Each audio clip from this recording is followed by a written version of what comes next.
Good evening and welcome to a special edition of 60 Minutes. I'm Tara Brown. As acts, most crimes are relatively straightforward to understand. There are villains and there are victims. In this one, though, the roles are blurred. The intended targets of the crime have become the criminals, while the original offender is a casualty. It all happened one day 2.5 years ago when Jet McKee stormed the home of Blake Davis and Hannah Quinn. He was drugged up, armed and hell-bent on robbing the couple. But in the chaos of the attack, it was Blake Davis who got the upper hand.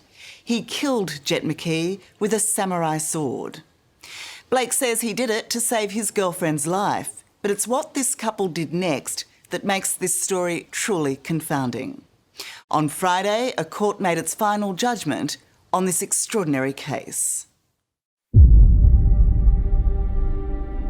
These are the final steps of freedom for 31-year-old Blake Davis. He's been convicted of manslaughter, and his 26-year-old partner, Hannah Quinn, found guilty of being an accessory after the fact for killing a man I just heard a woman scream. with a samurai sword in the middle of a suburban street There's a gun on the ground. in the middle of the day. Click, click, click. But as they prepare to hear their sentence, the couple says they're not violent criminals. It's just like, he's gonna kill her, he's gonna kill her, he's gonna kill her. I need to save my girlfriend right now. Rather, they're being punished for a crime they never wanted to commit. I can't explain the terror that went through me in that second when I realised that I might be shot dead right now in the middle of the street. They maintain all they ever tried to do was defend themselves. I just tried to run as fast as I could. I just thought, like, you know, she's about to die.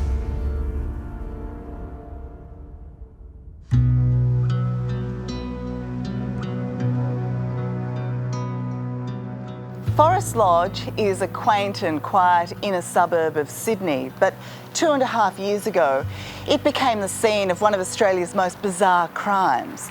It was here that a series of terrifying events led to an attack you'd only expect to see in a movie. But this was no film set, and the outcome was devastatingly real. At the end of it, one man was dead, and a young couple, adamant they'd been forced to defend themselves, were branded as murderers.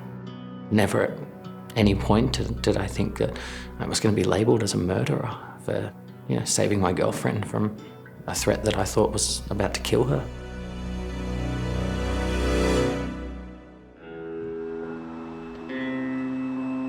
Friday, 10th of August 2018. CCTV cameras capture Hannah Quinn on her way to buying brunch after waking late. On her return, and just before she disappears inside her boyfriend Blake Davis's house, Hannah spots a stranger acting suspiciously. He was looking around the property, like around sort of his shoulder and around that shoulder and around the yard, and then he saw me and he sort of did a double take when he saw me. And it just, like it was only a 2-second thing, but it gave me a really weird feeling. Little did Hannah and Blake know, in the next few minutes, their lives would be irreparably changed. Unannounced and uninvited, the stranger, with his face now masked by a balaclava, comes through their door. I jumped up and I screamed. Did you immediately recognise him as the man who'd been looking around the property? It just clicked. I went, oh my God, that's the person that I just saw walking through the gate, and now they're bursting through the house. Calm down, leave her alone. I just jumped up in shock. And within those few seconds, all I can see is black balaclava, black jumper, black gloves, and a gun just pointed straight at my head. Give me all your fucking money! He started demanding money and valuables from us. Give me all your fucking money! Give me all your money! He said, give me all your fucking money, give me all your fucking money. And I think I started screaming, get out, get out, get out. I put my arms up immediately because this guy was holding a gun right out towards us. think I lost my mind again. I think I lost my mind a bit. I'm hiding from sirens, wise guys trying to end my life. I think The man behind the balaclava was Jet McKee, Where do you get your influences from? Oh, just from day-to-day life, really. a rapper Buster, buck your blood on the wall. who was on his way to a rap sheet for violent home invasions. So my rebuttal show you struck from a wall. His music video seemed to mirror his life. Here, he's acting out the role of armed and masked intruder, a run-through for the real-life attack on Hannah and Blake. The day McKee broke into their home followed a night of feeding a long-held gambling addiction with $100 bills, one after the other. Losing on the pokies, high on ice, and along with his gun, armed with knuckle dusters, cable ties and pepper spray, McKee was on a violent mission. Where's the money? Where is it? Where's your money? I screamed out, No money here. "There's no money here," to alert the neighbours that we were being robbed. And within 2 seconds of that, the gun went from my head straight to Hannah's head. And that was the most scary and terrifying thing, to have someone have a gun to the person you're in love with and think you're about to watch them, be killed, be shot. So I've taken a step in front of Hannah and had my hands up, and I think I've said something like, "Whoa, whoa, whoa." He's just waving this gun around, like just waving it around. He said that if we don't give him the money that he wants, that he would shoot us. He told us that there were more people that knew where we lived. Essentially, if we didn't comply, that he would hurt us or they would come after us. Did you believe him? Yeah. It was a malicious threat of, I'm going to kill you, people will kill your families, we know where your family lives. It's hard to imagine how terrifying this moment was for the young couple. But it was about to get worse. He directed the gun back towards me, and he was kind of waving it in my face, but within a split second he brought up his other hand to the gun and it made like a metal on metal noise. My next image is just a split second waking up on the ground and I've just got blood all over my face. What did you think had happened to you? I thought I'd been shot. But Blake hadn't been shot. Wearing knuckle dusters, Jet McKee had hit him, knocking Blake out with a devastating blow to his left eye. I remember the smacking sound that it made when it hit his face. And I watched him actually fly a little bit onto the ground and his head hit the fence. And that also made another loud whack when he fell down, and he just stayed on the ground and didn't move. When Blake came to, dazed and disoriented, Hannah and the intruder were no longer there. The pain was horrific. It was a searing, throbbing pain where everything was just spinning in circles and I couldn't see properly. I didn't know what had happened and I could just hear Hannah screaming and I didn't know where they were. I didn't know if he'd kidnapped Hannah, if he was dragging her down the street, if he'd shot her, if he was bashing her. All I could think is I've got to say. Forest Lodge, a suburb of Sydney, and despite being the middle of the day, a home invasion is underway. The target of the attack, Blake Davis, is now out cold, lying helplessly on the ground after being king hit by masked assailant Jet McKee. But Blake's girlfriend Hannah is still very much in the line of fire. I feel this yank on my shoulder and I realise that the man is trying to take my handbag that I have on my shoulder. So at this point, you and he are pulling, it's still on your shoulder? Yeah, it's still on my shoulder, and it sort of comes off my shoulder and I've still got the handle, and we're outside By now, he sort of like is trying to pull the bag. I stumble through the door. Fucking let go! I think he was saying, just fucking let go, just fucking let go. And I think I was still screaming, Let go! leave me alone or get away from here. Why didn't you just give it to him? I ask myself that question a lot. And it's just instinct. You act completely off instinct. And for whatever reason, I fought to keep my bag. Let go! Fucking let go! But what Hannah did next would surprise many. He got the bag off me, and I ran after him to get my bag back. When Jet McKee won the struggle and took off with her handbag, Hannah gave chase. Why would you run after someone who has terrorised you with a gun? Can you explain that? I don't think I can explain it, but they are questions that I ask myself.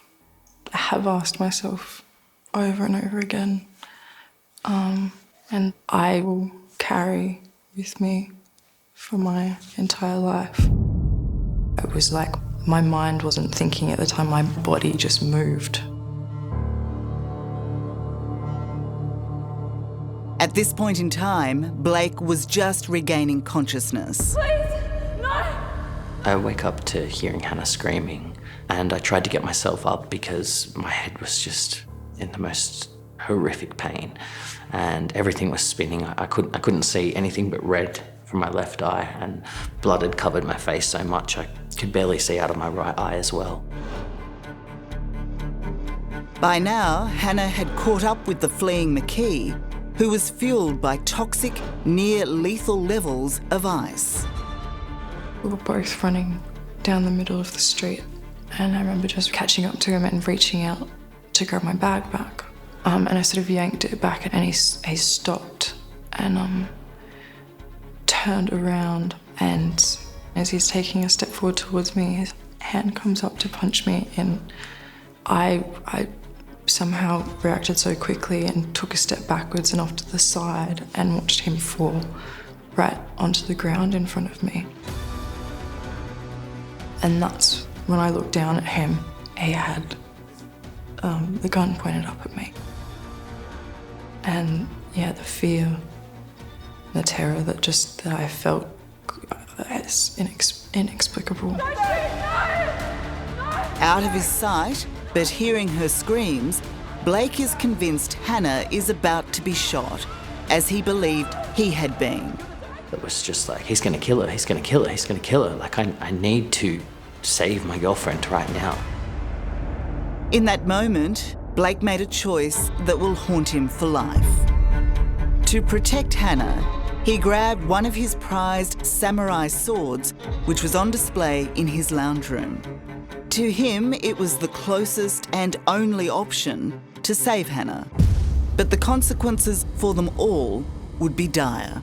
I just tried to run as fast as I could. I just thought, like, you know, she's about to die. And when I got to the street, I could kind of make out that it looked like two people in a tussle, which was the gunman and Hannah. And I just tried to run up as quick as possible to just, you know, save her and make sure she was okay. To the terrified pair, the gun was a deadly weapon. But little did anyone know, it only contained blank cartridges. So Blake, with sword in hand, believed he had to strike immediately or his girlfriend would be killed. Blake came into my side vision and had the sword in his hand, and I saw him just sort of bring the sword down onto the man that was holding the gun at me. I just saw blood and just sort of went, what the fuck? What the hell's going on right now? What the hell's going on? Blake can't recount his reaction in that awful moment because he doesn't have a clear recollection of striking Jet McKee. I can't actually tell you that I have a specific memory of hitting him with the sword. I don't actually have an image or memory, and I'm I'm not sure if that was because of the concussion or because of the circumstances. Do you remember what you saw, the aftermath of striking him with the sword? No, I didn't see anything. Flashbacks of the attack are all he has, but Blake is certain he had only one intention when he went to Hannah's aid. In trying to save Hannah, did you intend to kill him? No, not at all. And that's something I'll live with for the rest of my life, because I had no intention to even hurt him. My intention was to get Hannah away and just to make sure she was okay. The man's just been attacked. He's bleeding all over his head. What is the closest? The horror was played out in full view, with one neighbour reporting it to police emergency in real time. There's a gun on the ground. I just remember turning around and running. In that moment, Hannah's greatest fear was not that McKee was hurt, but that he was now after them. Oh my God, he's trying to stand up. Quick, quick, quick. And I remember looking back behind me and I saw him getting up, and I turned to Blake and I said, "Run."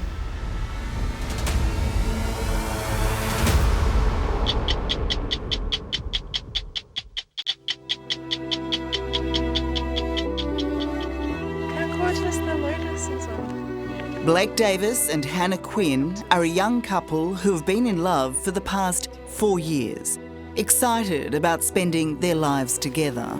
It feels like a different lifetime, doesn't it? Yeah, definitely does. But what they dreamed of, a regular, easy life, is now an impossibility.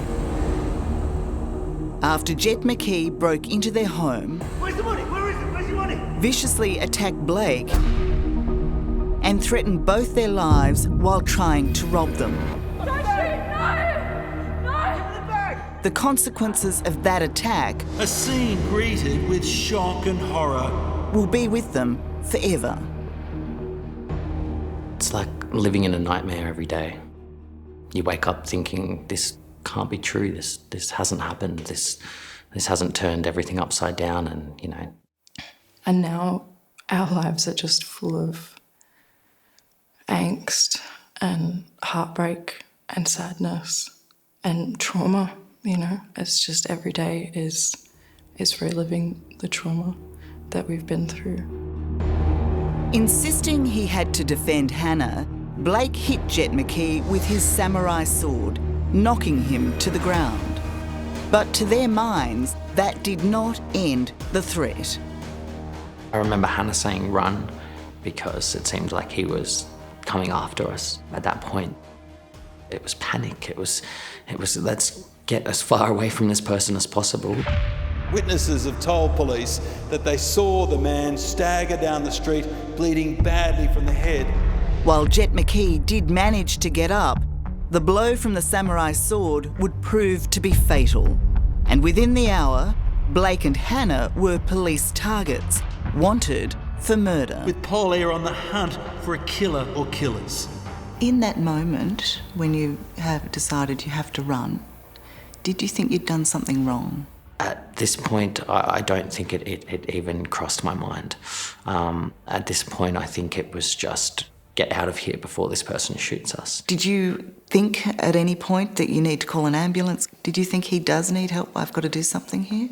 I did wonder, you know, does this person need medical attention? But at the same time, I had absolutely no idea that the injuries were so serious. You know, he got back up. You know, I turned around and I saw him getting back up and went, shit, he's going to come after us. And that scared me more than anything. But it's what the couple did next that would raise the suspicions of authorities. Hiding in the shadows. They raced home, hid the sword in the backyard, and then, concussed, Blake packed a bizarre grab bag of nunchucks, a toy pellet gun, and $21,000 in savings. Blake says to this day he is perplexed by what they took with them. It was my prop bag because I'd been doing acting for many years. What made you decide to take those things, those items? It just showed you how much my head was not in a good place to have 5 nunchucks in a bag and to be, you know, leaving with this. It just kind of showed, I guess, how irrational and how much we weren't, you know, okay at that point. We were just going off fear and impulse, but I don't know even why those things were taken. I'm pretty sure I said to Blake, grab the money, because I thought that someone would be coming back to get the money. With their one bag packed, they escaped the house and hid in a nearby laneway. It's like this shockwave comes through me again, and I'm like, we've got to keep going, we've got to keep moving and get away from this guy who's coming after us. For the next 3 days, convinced Jet McKee and his accomplices were after them, they didn't stop moving. From hotel to hotel, with almost every step tracked by CCTV. We didn't want to actually go and stay with family or friends out of fear that if someone found us, then we were putting our loved ones in danger. And that's kind of why we jumped from hotel to hotel, because we could start to question everything. You start to look over your shoulders at, you know, every single person and see that there's a potential danger or threat anywhere. Does that include the police? I mean, police are there to protect you, so if you're that fearful, why not call them in to help you? I don't think there was even a thought of the police at that first initial time when that had happened, just because we were running off fear. We've seen you in a cab, we've seen you in lifts, we've seen you in hotels checking in. 2.5 years later, watching it all unfold on CCTV footage, Blake and Hannah are adamant it was fear, not guilt, that made them flee that fateful Friday. Were you actually on the run from police? Not at all. Not at all. It's always been put on us where, you know, you'd fled for those 3 days, but I think if we were really fleeing, then, you know, you would have done everything possible to get away from it and make yourself disappear, which we didn't do. But the man they were fleeing from, Jet McKee, was no longer a threat, having died at the scene. Blake and Hannah claim they only learned of his death the following day from a taxi radio.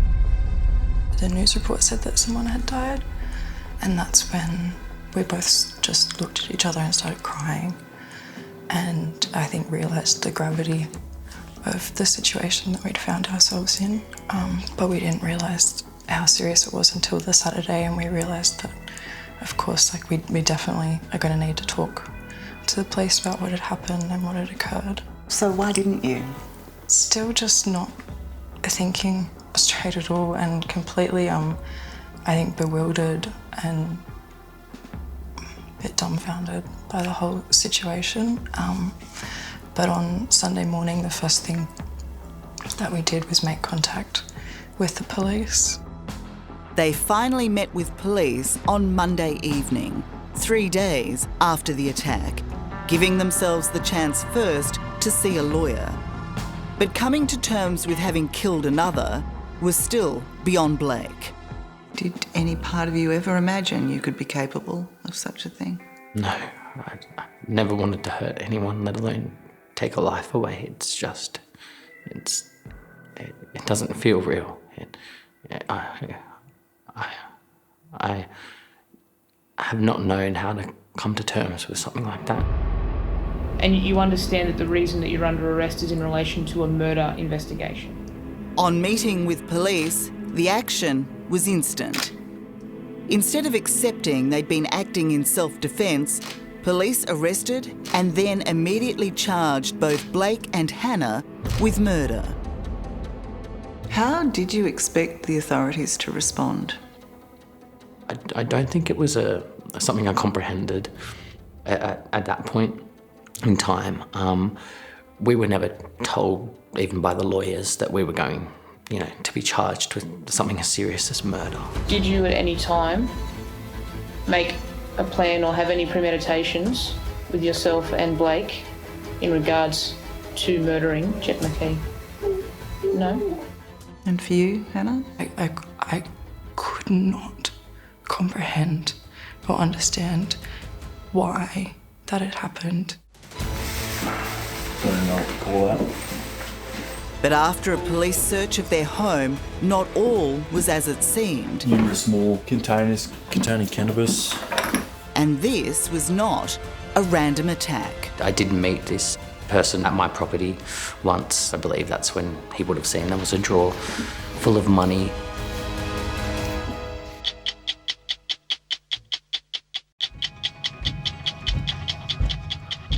So my initial reaction waking up was I've been shot, my eye's gone. The photo of the injury to Blake Davis's left eye is certainly not pretty. Damage done when he was punched by home invader Jet McKee, who was armed with knuckle dusters. The vicious blow knocked Blake out cold. My orbital displacement was 4 mils pushed in towards the nose, and then there was 3 fractures surrounding it as well, which had spread apart. It wasn't just bleeding from the eye, there was blood going from inside the eye socket and coming out of my nose and mouth as well. It's the middle of the day and a body lies in the middle of the road. It was a shocking and violent attack on Blake that eventually led to McKee's death. The 30-year-old man had just been struck in the head with a samurai sword. But as it turns out, while McKee was a stranger to Blake and partner Hannah, the attack on them was not random. McKee had been driven to Blake's house by a friend who knew the pair kept cash at home. This friend had sold cannabis to Hannah, who was on selling it to her friends, making her easy prey for Jet McKee. Why did this man target you? I had met up with someone that the man was friends with, and I'd bought cannabis off him a couple of times.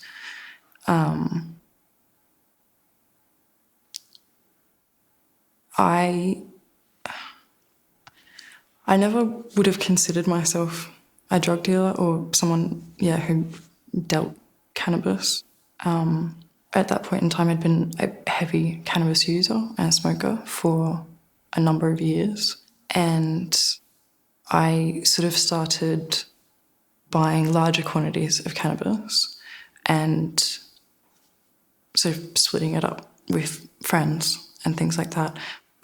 So, I guess this friend of the man who entered our home thought that we must have heaps of money or something, and that's why we were targeted.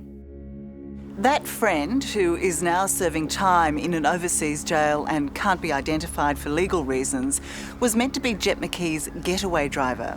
He and McKee had pulled off a similar home invasion just weeks earlier, where he attacked the victim with a crowbar. This time around, he and McKee staked out Hannah and Blake's house for 2 days before the attempted robbery. I did meet this person who was the getaway driver at my property once, and when Hannah had purchased some cannabis, I believe that's when he would have seen there was a drawer full of money. How much money was in the drawer? I believe there was $3,000. Yeah. Police found the $3,000 in cash and a small quantity of marijuana when they searched Blake's home. But it was the discovery of another $20,000 the couple had taken when fleeing that really raised eyebrows. The money was found in an abandoned bag in the laneway Hannah and Blake had hidden in. The $20,000 that was found, was that money from drugs? No. When I first met Hannah, she had a tin of savings, and after months of us dating, we decided we wanted to go on a holiday together, and I said, I'll match what you have and let's go on a holiday together. Why did you leave the bag with all that money in it behind? I'm not really sure. You've really forgotten all your savings? Yeah, and I mean, it seems crazy. It's not a situation where you didn't want to be found with that much money on you? Well, no, because then we wouldn't have taken it with us, you know. There's no rationale to to what happened or why that was left behind. So running, not calling the police, was any of that because of your involvement with cannabis? Not at all. No, not at all. Definitely not. I think if that was any thought on our minds, we would have made sure we'd, taken the cannabis that was in the Forest Lodge home with us. I think, marijuana had nothing to do with our thought process whatsoever at that point in time. It was just an impulse of, let's get away from here. The way the Crown ran its case, you would have, thought perhaps it was a drug trial, not a murder trial. It was a tactic that seemed to work on the jury at Hannah and Blake's criminal trial, according to Hannah's defence lawyer, Lauren McDougall. It felt like the Crown were running a case that it was a turf war. So I thought that it may have had an impact on the jury's deliberations, certainly. Do you think that, knowing what Blake and Hannah say about their drug use, that in any way can justify the type of attack that they suffered? No, absolutely not. For Blake and Hannah's side, it was always a very obvious case of self-defence against an unwanted attack in their home. We woke up that day wanting to have a beautiful, nice day together. We didn't wake up that day wanting to disrupt someone's life or hurt someone or do anything malicious. But it was argued in court when Jet McKee grabbed Hannah's bag and made a run for it, Blake and Hannah no longer needed to defend themselves, that by giving chase, they became the assailants. Was he running away at the time that you attacked him? Well, no, not at all. My first visual that I was able to kind of make out was a gunman and my girlfriend in a physical fight on the street. And I believe if someone has a gun to you and you're not able to defend yourself, then when can you defend yourself? Especially if someone's come into your house where, that's your safe space. But this is now on the street. This is no longer in your home. Yeah, so I think what that does is it makes you feel like having someone point a gun at your partner to the point you think they're about to be killed. If you can't save them, then what can you do, really? It's a question most of us ask ourselves. What would and could we do if faced with such a threat? According to Lauren, self-defence is a complicated legal argument. Essentially, the main thing to understand with self-defence is that the reaction of someone has to be proportionate with the threat or the perceived threat. And for Blake, the threat had never dissipated. He was constantly of the view that Hannah was in danger as the deceased and Hannah went out onto the road. In his mind, she was still in danger. Why do you think the jury didn't accept that? I think the jury were troubled by various aspects of the case. The use of the sword, I think, probably troubled them. I always think if you didn't get a sword, what if you got something else? Would that have been a different outcome? It's an exotic object that he happened to have lying around. Some of the jury might not have understood or accepted that Hannah went after the deceased. She left the house and followed him to get her bag back. And then probably also the fact that they didn't go to the police sooner. I think that didn't sit well with the jury, perhaps. I'm just not sure. I wish I knew. Ultimately, the jury judged Hannah guilty of being an accessory to manslaughter after the fact. Blake got off his murder charge, but was found guilty of manslaughter for using excessive force when he tried to defend Hannah. To have a verdict come back to say the self-defence was excessive, resulting in a manslaughter charge, was still just unbelievable. When you reflect, though, on those events, do you agree that anything you did was excessive? I believe if that hadn't happened, then Hannah could have been the one who had died. It's hard because I've never comprehended anything besides this being self-defence, and to be told that it was excessive, it just makes you question, well, how do you save someone you love then? What do you do? And more than anything, I wish that he wasn't dead, and I wish that he was still alive. And and I will live with that for the rest of my life. But central to this case was Hannah's life ever really under threat? This was clearly self-defence. Things were definitely misconstrued in the courtroom. Maybe they just didn't believe you.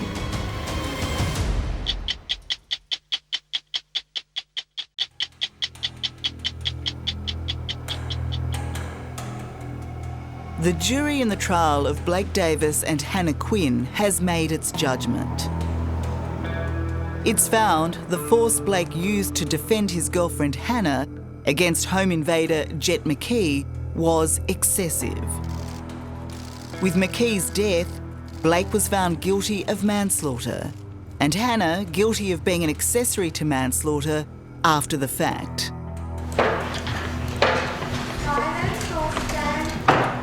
Four months later, on March 18, it's sentencing day before Justice Natalie Adams. I'm left with no doubt that the lives of both the McKee family and the Davis family have been shattered forever as a result of the events that occurred in Hereford Street, Forest Lodge on the 10th of August 2018.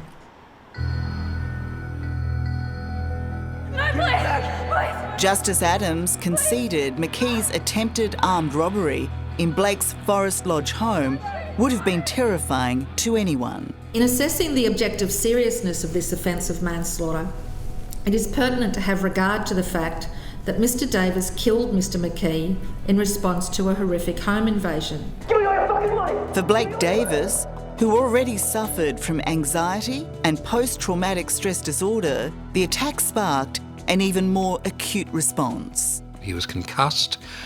He's in a situation where he's very worried about his partner. They're in survival mode in many ways, and so he's acting in an impulsive way without really thinking through the consequences of what he's doing. In the days just after the attack, psychologist Tim Watson-Munro was asked to help counsel a distraught Hannah. He, unlike many others, understands her confounding decision to chase the attacker down the street after he stole her handbag. She's confronted with somebody with a firearm and knuckle dusters, and she's terrified. So if you're terrified, do you race after somebody who's just terrorised you with a gun? This is one of the issues I think that perplexes people, but to me that's totally understandable. And it's the so-called fight or flight response. So people who are confronted with potentially life-threatening situations, behaviour overrides judgment. So she was fighting? Yes. In that moment? Yeah. According to Tim, it was Blake's anxiety and PTSD and Hannah's pre-existing attention deficit hyperactivity disorder that helped shape what they did next. On striking McKee, instead of calling police, they impulsively went on the run for 3 days. The decision-making that happens immediately after Jet McKee is struck, they run. They run and everything seems completely and utterly chaotic. I think in the context of what we've described, somebody having ADHD, somebody being concussed, both people being very fearful, adrenaline coursing through their veins, this type of confusional state is not uncommon. And so do you believe her when she says that? And Blake says the same thing, that they weren't on the run from police, they were running for their lives. At that particular moment, I do believe her, yes. In their final days together, as they awaited sentencing, Blake and Hannah hoped others would understand the threat they felt when they came face to face with Jet McKee in 2018. He burst into their home, threatening them with a gun. He used knuckle dusters to knock out Blake, fracturing his eye socket. When Blake came to, his face covered in blood, the pain was so great he thought he'd been shot. And he says he believed McKee was about to use the gun on Hannah. I just thought, she's about to die, and he's going to shoot her too. Do you remember seeing him holding a gun? On the street, when I got up to them, I have a pretty big blank, but I knew in my heart of hearts the threat was still there. I knew that the gunman and the gun were indivisible. But contentiously, onlookers on the day tell a different story. How do you explain the fact that witnesses say they didn't see a gun? They did end up seeing a gun on the ground, but they were 85 metres away. And most people didn't see that I had a sword. People described it as a stick, or people described it as a pole. If you can't make out that someone is holding a sword, you're not going to be able to make out that someone's holding a gun. Much closer to the action, and claiming to have a clear memory of what happened, Hannah says McKee was pointing the gun at her at the time Blake hit him with the sword. Hannah, is there any chance that he didn't have a gun? Any chance he didn't have a gun? No. Sorry, I was a bit taken aback by that question. Well, you're the closest witness, aren't you? So yeah. What is your response to, people doubting that he in fact had a gun pointed at you in that moment? It hurts, I suppose, because indirectly I'm sort of being told that, I could be fabricating that or something, but that gun was very real. How else can you explain it being on the ground if he wasn't holding it? None of the eyewitnesses described seeing a gun in the hands of the deceased when he was running, or a gun being produced by the deceased at any time prior to him being struck. It would be the most critical and damning piece of the case for the jury. And as Justice Adams revealed during her sentencing remarks, ultimately the jury did not believe Hannah. I am satisfied that Mr. McKee pointed the pistol at them inside the premises, had it somewhere in his body while he ran, and dropped it near the car, either at or after the fatal blow. Consistent with the jury verdict, I'm not satisfied that Mr. McKee was pointing a gun at Miss Quinn at the time of the fatal blow. Would you please stand, Mr. Davis? Justice Adams sentenced Blake to a non-parole period of 2 years and 9 months in jail. Having regard to all of the evidence, but in particular the evidence of the eyewitnesses and the injury itself, I am satisfied beyond reasonable doubt that Mr. Davis intended to kill Mr. McKee at the relevant time. Blake immediately applied for bail to appeal the judgment, but was refused, leaving a distressed Hannah to head home without him.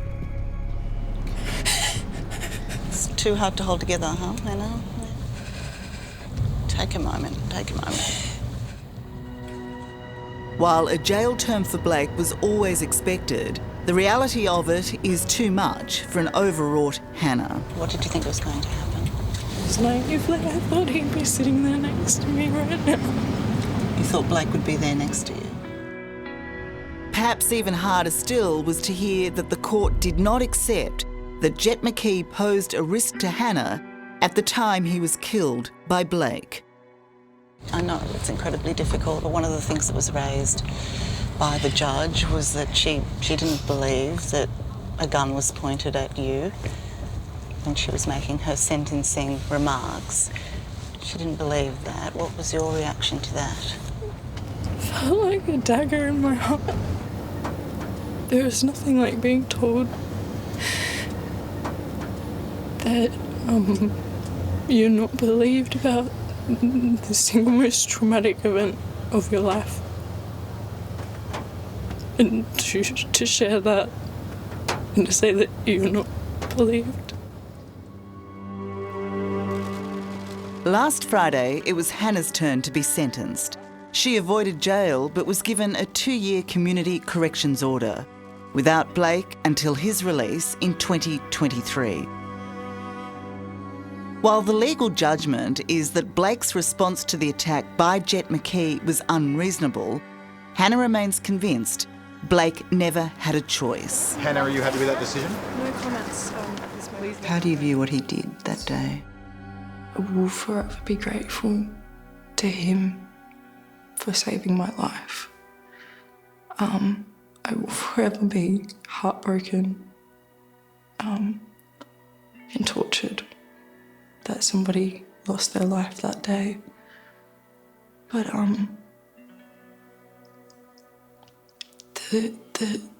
I count my blessings that I'm still here. We asked Jet McKee's family for comment, but they declined. Hello, I'm Tara Brown. Thanks for watching 60 Minutes Australia. Subscribe to our channel now for brand new stories and exclusive clips every week.